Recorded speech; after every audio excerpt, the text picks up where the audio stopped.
Alors que les militaires eximent de plus en plus leurs muscles, il est temps d'examiner leurs arsenaux et leurs réserves. Voici certaines des armes non nucléaires les plus puissantes utilisées par les militaires de différents pays à travers le monde, en commençant par les plus petites et en allant progressivement. En 30e position, nous avons Haïti, et c'est assez ironique puisqu'il n'a pas vraiment d'armes du tout. Malgré les efforts récents pour reconstituer les forces armées haïtiennes, ses armes les plus puissantes sont des armes légères, comme les fusils M16, AK-47 et FN fusils automatiques légers. Numéro 29, Canada. L'une des armes les plus puissantes de l'armée canadienne est le patrouilleur de classe Harry de Wolf. Il mesure un peu plus de 300 pieds de long et pèse près de 6700 tonnes. Armé d'un autocanon Mark 38 de 25 mm et d'un hélicoptère CH-148 Cyclone, le Harry de Wolf patrouille les régions arctiques du Canada les plus infestées de glace. Numéro 28, Kenya. En 2008, un navire de fret ukrainien, en route vers Mombasa, au Kenya, a été capturé par des pirates somaliens. Le navire contenait des fusils, mitrailleuses, canons anti-aériens, roquettes anti-chars et 33 chars T-72 en état de marche. Après qu'une rançon de 3,2 millions a été payée par l'Ukraine, les Kenyans ont pris en charge les chars dans un geste controversé. Le lance-missile FGM-148 Javelin, introduit en Irlande dans les années 90, est crucial sur les champs de bataille modernes. Les forces de défense irlandaises utilisent le lance-missile Javelin depuis 2003. Cependant, les critiques ont dit que le coût de l'arme est trop élevé et inutile. Ils voulaient probablement s'assurer d'avoir plus d'argent pour acheter de la Guinness. L'hélicoptère Black Hawk est l'arme la plus puissante du Mexique dans la lutte contre les cartels de la drogue, car il permet de repérer leurs cachettes. Le Black Hawk peut atteindre 183 miles par heure et a un plafond de service de près de 19 377,9 mètres. Avec son avionique sophistiquée et son armement, le Black Hawk peut mener des attaques à la roquette et à la mitrailleuse contre les forces ennemies. Numéro 25. Corée du Nord. L'une des plus grandes percées de la Corée du Nord en matière d'armes conventionnelles est son système de roquettes à lancement multiple KN-09. Tirant 8 roquettes de 300 mm, le KN-09 a une portée maximale allant jusqu'à 200 km. On soupçonne que ces roquettes ont des têtes explosives à fragmentation haute puissance ou chimique. Les analystes pensent que les Nord-Coréens ont réussi à intégrer une technologie de positionnement dans les roquettes KN-09 pour les rendre mortellement précises. C'est important car la capitale sud-coréenne, Séoul, n'est qu'à 40 km de la zone démilitarisée. En cas de guerre à grande échelle, on pense généralement que la Corée du Nord soumettrait Séoul à un barrage massif mené par des lanceurs KN-09. Numéro 24. Brésil, le Super Tucano A-29 brésilien est entré en service en 2003 et il a été un succès depuis lors. Il peut voler à partir de pistes d'atterrissage éloignées dans la jungle, contrairement aux jets traditionnels, avec une vitesse maximale de 368 miles par heure et une portée de près de 3000 miles. Le A-29 peut couvrir de grandes distances rapidement. Armé d'un canon de 20 mm et de 2 mitrailleuses de calibre 50 dans les ailes, le Super Tucano peut fournir un soutien aérien rapproché pour les unités militaires et de police. Et bien que le Brésil ne soit pas aussi connu dans le commerce mondial des armes, un autre pays exporte en réalité des tonnes de missiles qui détruisent des armées à des centaines de kilomètres de distance. L'Inde a développé avec succès le missile balistique à moyenne portée BrahMos ces dernières années. Ce missile de croisière à moyenne portée a une portée d'environ 300 à 500 km et des vitesses allant jusqu'à Mach 2.8. Le BrahMos peut être lancé depuis des navires, sous-marins, camions et avions. Il peut également avoir l'une des plusieurs ogives, y compris une ogive perforante ou une sous-munition qui peut libérer de petites bombes sur une large zone. Le BrahMos est abordable et interchangeable, permettant aux unités de se réapprovisionner mutuellement lors d'affrontements prolongés. Les Philippines partagent des préoccupations similaires concernant l'approvisionnement pour leurs tirs à longue portée. Numéro 22. Philippines. Avec plusieurs milliers d'îles à défendre et le spectre imminent des forces chinoises, les Philippines comptent sur leur lanceur High Mobility Artillery Rocket System à longue portée. Tirant diverses munitions guidées par système de positionnement global, le système de roquettes d'artillerie à haute mobilité est une unité autonome montée sur un châssis de camion. Avec un équipage de 3 personnes, il peut frapper à plus de 50 km avec des roquettes standards et jusqu'à 93 miles avec la version à portée étendue. Le système de roquettes d'artillerie à haute mobilité peut soumettre les forces ennemies à des tirs précis à longue portée avant qu'elles ne menacent. Le système de roquettes d'artillerie à haute mobilité pouvant se conduire seul ou être transporté par avion est idéal pour les Philippines. Mais les Philippines, Varley, ne sont pas le seul pays qui peut donner une correction à la Chine. Numéro 21. Les 3 destroyers australiens de classe Hobart sont équipés d'un canon principal de 12,7 cm, de 2 canons à chaîne de 25 mm, d'un système d'armes rapproché de 20 mm, de 2 tubes lance-torpilles et d'un hangar pour hélicoptères. Le navire dispose de 48 cellules de lancement vertical, lui permettant de transporter jusqu'à 48 missiles standards ou 6 Sparrow évolués. Mais ce n'est pas la partie la plus puissante du navire. Chaque destroyer de classe Hobart, doté du système de combat Aegis américain, peut détecter et suivre des dizaines de contacts aériens à des centaines de kilomètres de distance. L'Australie n'est pas le seul pays à construire ses armes à partir des systèmes américains. Numéro 20, Italie. La tentative de l'Italie de recréer le M1 Abrams s'appelle le Aeon Harriet. Initialement, le char était équipé d'un moteur de 1275 chevaux, qui limitait sa taille à pas plus de 60 tonnes. Toutefois, un moteur de 1600 chevaux permettait au char d'égaler les M1 Abrams des États-Unis en termes de survie. L'Harriet dispose d'une vue panoramique jour et nuit à 360 degrés, le tireur pouvant simplement pointer et tirer. Les systèmes de contrôle de tir améliorés optimisent le tir en mouvement. Bien que l'Italie est une industrie de l'armement robuste, le prochain pays sur la liste est plus réputé pour ses tulipes que ses armes. 19. Les Pays-Bas. La Royal Netherlands Air Force dispose de 28 hélicoptères AH-64 Apache pour ses missions de soutien aérien rapprochées. Capable d'encaisser des munitions jusqu'à 23 mm, l'Apache peut aisément résister aux tirs ennemis. L'Apache aura toujours un canon à chaîne de 30 mm monté sur la coque, qui peut suivre les yeux du pilote, grâce à un casque spécial que le pilote peut porter qui permet aux viseurs de suivre leur vision. Mais la meilleure arme qu'il peut transporter est le missile Hellfire. Selon la version, le Hellfire peut avoir une portée allant jusqu'à 5 miles. Toutefois, tous les pays ne suivent pas l'exemple des Pays-Bas d'acheter du matériel militaire à l'étranger. Certains pays produisent des équipements éprouvés qui ont fait leurs preuves au fil du temps. Numéro 18. Afrique du Sud. Entré en service en 1979, le véhicule de combat d'infanterie Ratel est la meilleure arme sud-africaine. Pesant 20 tonnes, le Ratel est extrêmement rapide pour sa taille. Le Ratel pèse autant en raison de son épais blindage autour de sa coque, de son verre pare-balles et de plaques blindées supplémentaires pour le conducteur. La coque en V du véhicule dévie les explosions de mines. De nombreuses améliorations au fil des ans ont inclus un canon de 90 mm, des mortiers de 60 mm, des mortiers de 81 mm et un missile guidé anti-char ZT-3. Mais en Asie du Sud-Est, il y a un pays avec un avion qui pourrait déchiqueter ses voisins s'il le voulait. Numéro 17. Malaisie. Le Su-30 Flanker est un élément clé pour la Malaisie. Il peut monter à 56 800 pieds en seulement 1 minute, atteignant des vitesses de juste au-dessus de 1300 miles par heure.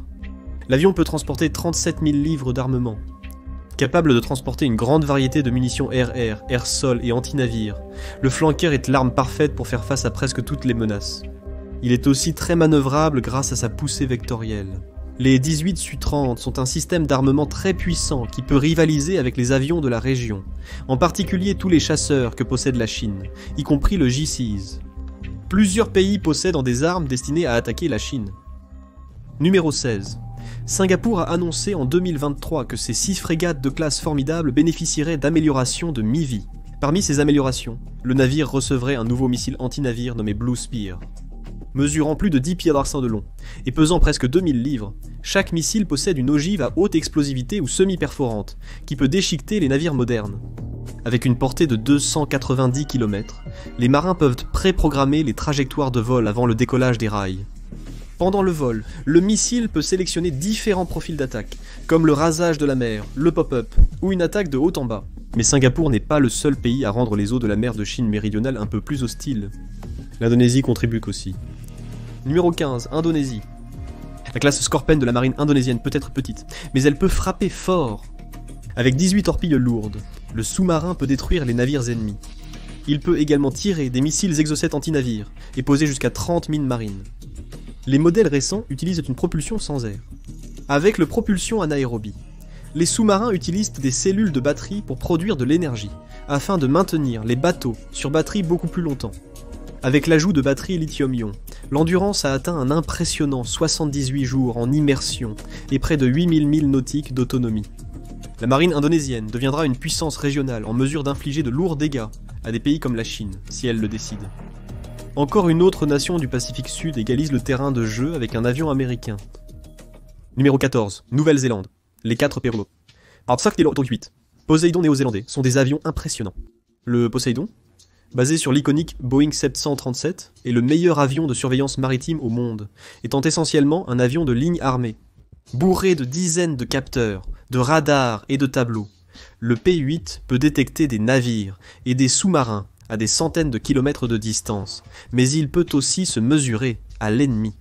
Le P-8 peut déployer des torpilles, charges de profondeur, missiles anti-navires et plus encore au combat.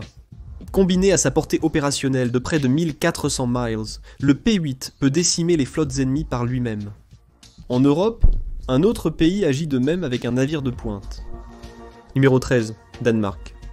Entrant en service. En 2011, la classe Iver Huitfeldt de frégate sont les joyaux de la couronne de la marine danoise, hérissés de 32 cellules, Vertical Launching System, remplis de missiles SM, 2 blocs, 3 alpha.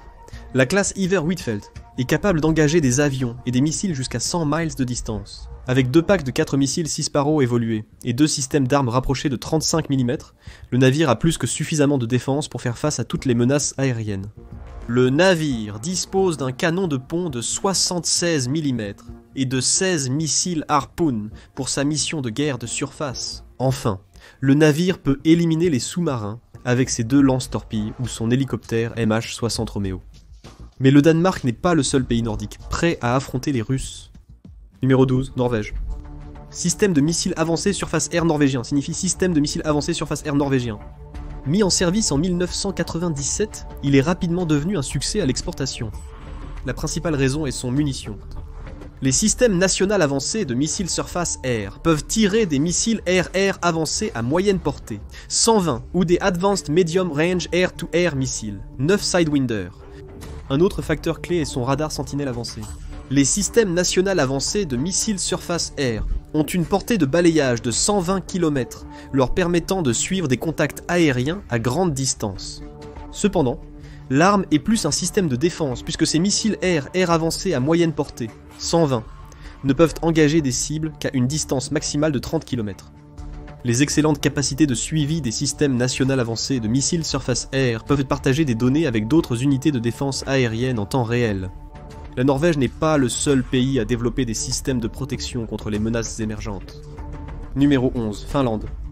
Entré en service en 2004, le véhicule modulaire blindé Patria dispose d'un moteur de 530 chevaux et peut atteindre des vitesses sur route jusqu'à 62 miles par heure, tout en transportant 25 tonnes d'armure, d'armes et de personnes. Les modèles de base des Patria sont armés d'un canon de 105 mm, mais peuvent être équipés de mortiers jumeaux de 120 mm, de lance-grenades de 40 mm et de mitrailleuses de calibre 7.6, 2 mm et .50.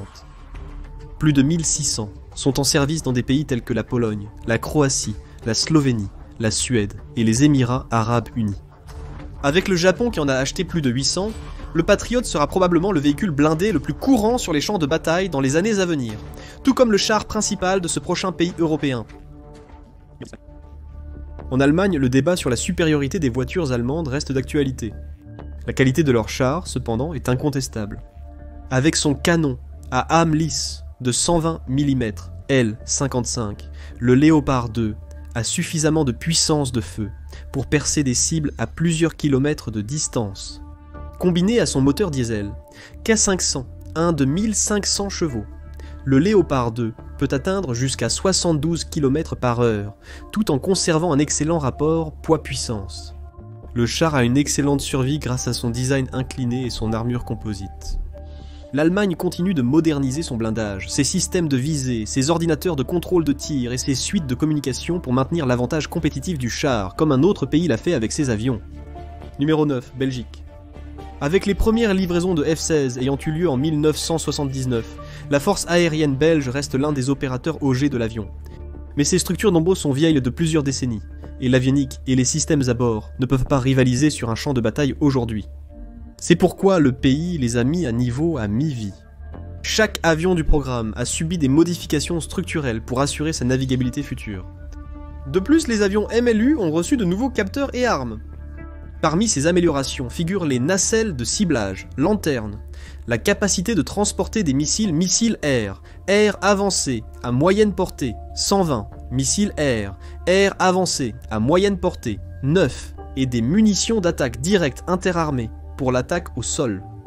Et ce prochain pays européen est également en train de se reconstruire. Numéro 8. Espagne. La sieste trop longue de l'Espagne a probablement causé la désuétude de leurs forces sous-marines. Mais tout cela a récemment changé avec l'introduction de la classe S-80 de bateaux. Bien que les bateaux de type S-80 soient des bateaux traditionnels diesel électriques, ils sont modernisés avec une propulsion indépendante de l'air, leur permettant de survivre jusqu'à 55 jours en immersion et d'avoir une portée de près de 5000 miles. La classe S-80, armée de torpilles lourdes ou de missiles anti-navires Harpoon, peut détruire les flottes ennemies. Combinée à ses réseaux de sonars actifs et passifs, ces sous-marins seront un atout vital pour garantir l'accès de l'organisation du traité de l'Atlantique Nord à la Méditerranée. Mais le S-80 n'est pas le seul nouvel atout que l'organisation du traité de l'Atlantique Nord a acquis ces dernières années. Numéro 7. Suède. Introduit en 1996, le chasseur multirôle JS-39 Gripen de la Suède est l'un des chasseurs les plus avancés de l'arsenal de l'organisation du traité de l'Atlantique Nord. Pesant un peu plus de 3454 kg au décollage, cet avion peut entrer au combat avec plus de 454 kg de carburant et de munitions. Il a la capacité de transporter tout un assortiment de bombes et de missiles, du missile air avancé à moyenne portée, 120 Advanced Medium Range Air-to-Air missiles au Sidewinder et bombes guidées. Équipé de pods de brouillage, de systèmes de guerre électroniques et d'un lien de données robuste, le Gripen est un avion rapide, fiable et mortel. Avec ses améliorations, il peut surpasser des avions similaires comme le Su-35 Flanker. Mais la Russie n'a pas seulement à se soucier du Grand Nord. Numéro 6, Grèce. La Grèce s'est associée à divers pays pour se doter d'armements puissants. L'arme la plus puissante serait sans doute le système de missiles tactiques de l'armée américaine Metro-Goldwyn-Mayer 140. Le système de missiles tactiques de l'armée de terre est une fusée monostage à propergol solide, avec une ogive à haute explosion, à fragmentation ou à sous-munition. Avec une portée de 165 km, le système de missiles tactiques de l'armée de terre est un système d'armes incroyable qui délivre des tirs de précision chirurgicale en théâtre. Mais contrairement aux Grecs, il y a un autre pays européen qui pourrait très bien utiliser ces armes fournies par les Américains au combat si la Russie décidait de faire quelque chose de stupide. Numéro 5, Pologne. La Pologne s'est activement débarrassée de ces avions hérités de l'époque soviétique, et l'avion qu'ils ont choisi pour les remplacer était le chasseur F-35. Avec l'ensemble avancé de capteurs embarqués du F-35, l'avion peut mener des combats aériens, du soutien aérien rapproché, des missions de collecte de renseignements et de guerre électronique, tout en un. Le F-35 peut déployer près de 20 armes différentes, des missiles d'interception aérienne, 120, missiles air avancés à moyenne portée aux bombes guidées, munitions à fragmentation, et plus. Avec la flotte de 32 F-35 de la Pologne entrant en service en 2026, les Polonais sont prêts à aider l'organisation du traité de l'Atlantique Nord à déjouer toute attaque russe, tout comme ce prochain pays avec son puissant char. Numéro 4. Royaume-Uni. Malgré la réduction de l'industrie de la défense britannique au fil du temps, elle a tout de même produit des équipements très performants. Parmi les systèmes d'armes les plus puissants du Royaume-Uni figurent ses célèbres chars de combat principaux, Challenger 2. Armé d'un puissant canon rayé, L30-120 mm, il peut affronter pratiquement n'importe quel char sur le champ de bataille aujourd'hui et gagner. L'armure Chobham, hautement classifiée, une armure composite composée de divers métaux, fibres et autres matériaux, donne leur force aux chars américains Abrams, un Challenger britannique. Malgré la grandeur du char Challenger, le prochain pays sur cette liste possède l'une des armes les plus puissantes fabriquées hors des États-Unis. Numéro 3. France. Les États-Unis ne sont pas le seul pays au monde à exploiter un porte-avions à propulsion nucléaire, le Charles de Gaulle. Ce porte-avions est le navire amiral de la flotte française et son atout non nucléaire le plus puissant. Propulsé par 2 réacteurs à eau pressurisée K15, le porte-avions pourrait lancer jusqu'à 40 avions de chasse par jour grâce à son système de catapulte. L'escadron aérien du porte-avions comprend des chasseurs d'assaut Rafale, 2 avions de surveillance E-2D Hawkeye et 2 hélicoptères Dauphin. De 2001 à 2007, le navire a effectué plusieurs déploiements de combat aux côtés de porte-avions américains, lançant d'innombrables sorties en Afghanistan. L'expérience et la technologie du porte-avions dissuaderont les ennemis de la France, y compris la Russie. Numéro 2. Russie. Si la France entrait jamais en conflit avec la Russie, elle serait confrontée au père de toutes les bombes, la plus grande bombe non nucléaire en service aujourd'hui. Le père de toutes les bombes est censé détonner avec la puissance de 44 tonnes de trinitrotoluène, soit environ 4 fois plus puissant que la mère de toutes les bombes américaines. Ou Massive Ordnance Air Blast. La bombe aérosol de carburant est une bombe thermobarique, ce qui signifie que lorsqu'elle explose, sa source de carburant aspire l'air autour d'elle pour s'enflammer, mais avec seulement une vidéo granuleuse de 2007 comme preuve, les Russes ne l'ont peut-être même pas en service. Mais le dernier pays sur cette liste possède une arme qui est très réelle et beaucoup plus effrayante que cette supposée bombe mystère. Numéro 1. États-Unis.